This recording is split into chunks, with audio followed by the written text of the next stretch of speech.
Trump's presidency, he was president for 4 years. He did impose tariffs sometimes to induce more investment in American workers. And what happened? We had 1.5% inflation, rising take-home pay, and the best economy for workers in 40 years. That's different than across the board tariffs, though, right? But when people say that Donald Trump is going to destroy the economy, he was already the leader of the American economy for 4 years. We had rising prosperity, broad-based middle-class wage growth. Senator, that is here from taxfoundation.org.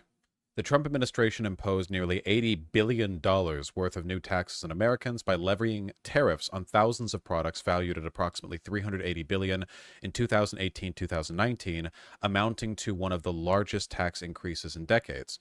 The Biden administration has kept most of the Trump administration tariffs in place, and in May 2024 announced tariff hikes on an additional $18 billion of Chinese goods, including semiconductors and electric vehicles. So the reason for this is because Biden wants to specifically develop the electric vehicle and semiconductor industries in the United States. I still disagree with these tariffs, but these are tariffs that are being targeted in sectors where there's already an effort to develop a domestic manufacturing base. You know, in this case, this is Biden desperately trying to protect our electric vehicles from the superior and much cheaper Chinese ones. The Americans must buy nothing but $60,000 Ford F-150s. So I still disagree with these policies, but it's part of a plan. An across-the-board tariff, like what the Trump administration is currently gunning for, psychotic. Absolutely psychotic. Do you have a take on the Nippon U.S. Steel buyout? All I know is that Nippon Steel is folded over 1,000 times to preserve both strength and flexibility. So I suppose that if they're buying out our steel, that means we're going to get a lot stronger. Much research to do. Can you prove that Chinese electric vehicles are superior? Sure. Google cost of Chinese electric vehicle and then Google cost of American electric vehicle. It's a record I'd like to get back to.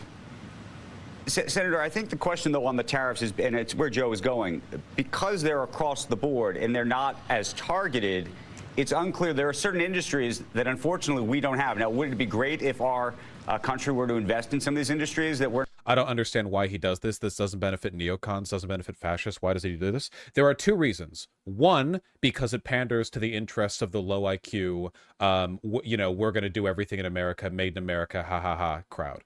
And for two, and this is one that people don't like to talk about, you know, because it's a little bit spooky to think about, the modern bourgeoisie are a-national.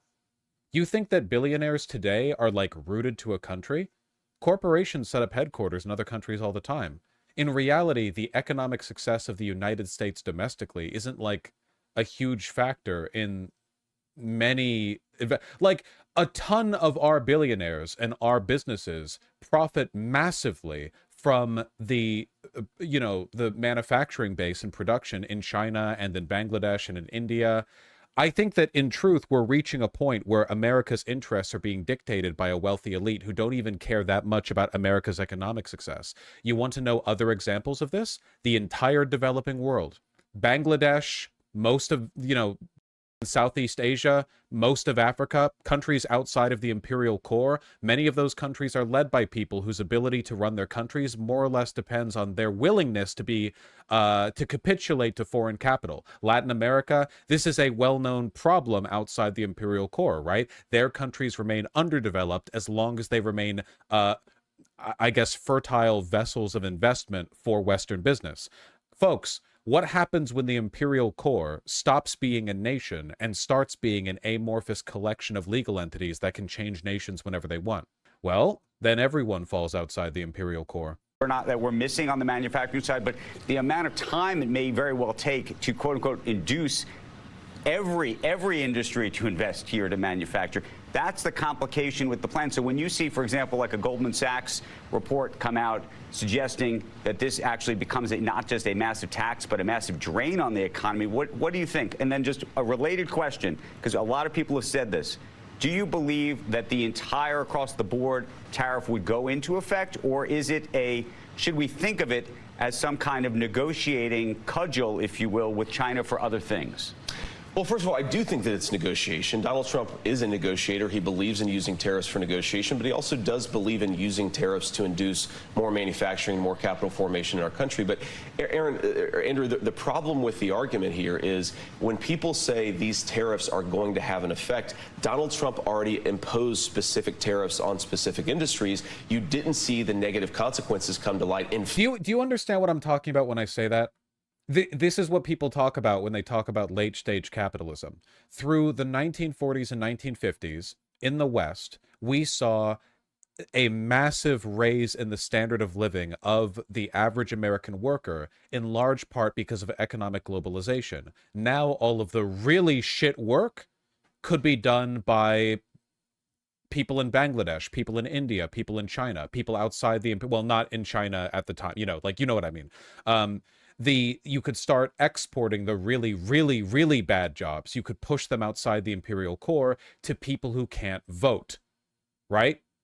Because no matter how mistreated an American worker is, they're still a member of our democracy, and they have the ability to sway the outcome of elections. So why not have the really shit work, the slave work, being done outside the country where they don't have that power, you know? Much of the economic development of the 20th and 21st century has been finding ways to maintain slavery, like in a de facto, like, what is the productive capacity of this group sense, without there being political consequences for it. So you move it outside the country. But eventually you reach a point where countries become so interconnected and capital flows so freely across borders that nations are no longer a route for corporate capital. Multiple trillions of dollars are held in offshore accounts, you know? The Panama Papers, we know about this. It's not a conspiracy theory, it's just a fact that we know about that nobody wants to do anything about. Tens of trillions removed from the economy, removed from taxation, because the wealthy just want to sit on it forever. In truth, we say Elon Musk is the wealthiest guy on Earth. We have no idea who the wealthiest person on Earth is. We have no clue. We know who owns the assets that are evaluated at the highest cost or whatever. We don't know who really has the most money because that shit is off the grid. And as long as it's off the grid and all the productive, you know, the systems of capital acquisition are detached from any specific nation's well-being, you arrive at a system where, in effect, everyone is now outside the imperial core because the imperial core is no longer a country, it's a few boards of directors. You understand what I'm talking about? Now, I'm not saying that America's in the same position as Bangladesh when it comes to, like, relationship to imperialism and capital. I'm saying that, look, this is very, very, very simple, okay? Global proletarian solidarity. We are all up on the chopping block here, you know? We're all up on this. Ooh, Rothschild family, don't you denigrate my economic analysis with your half-hearted anti-Semitism. This has nothing to do with the Rothschilds or the whatever the fuck, okay? Go look at the Panama Papers. None of it's a damn conspiracy theory. It's all like facts. It's just plain factual information. And we should all be concerned about it. Mind you, the fact that our system is pushing the bourgeoisie in this direction, that does not mean it is a rational or sustainable direction to move in. As standards of living decline globally, so too will the portfolios of the bourgeoisie, you know? Like, nobody benefits from it. We're moving in an irrational direction in terms of capital acquisition. It's going to cause problems. It's going to cause problems. In fact, what you saw was rising wages and rising take-home pay. So when people say you can't do this in a narrow way, you can't do it in a broad-based way, I just think... So what's the end game? Eventually it's all going to fail, and then what? I don't know. What do you think I can read the future? Do you think this is the first time that a nation has been driven to ruin through the greed and short-sightedness of the investors who profited from that nation's resources and labor? Because that shit happens all the time, man. We're just not used to it happening here. Literally Rome. I hate you guys. This has nothing to do with Rome. We're not talking about an imperial collapse due to its own internal contradictions. We're talking about an external economic entity. Don't just immediately default to the first. Use your heads.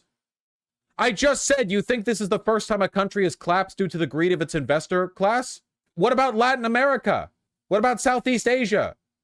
What about resource extraction in Africa? Come on. This has happened before. Use your damn heads. town. If the path to prosperity was flooding your nation with low-wage immigrants, then Springfield, Ohio would be the most prosperous country and the most prosperous city in the world. America would be the most prosperous country in the world because JD Vance, my man. Kamala Harris has flooded the country with 25 million legal aliens. What's actually happened is that over the past 3.5 years, what happens when oil is too expensive to obtain? Okay, you're getting my go.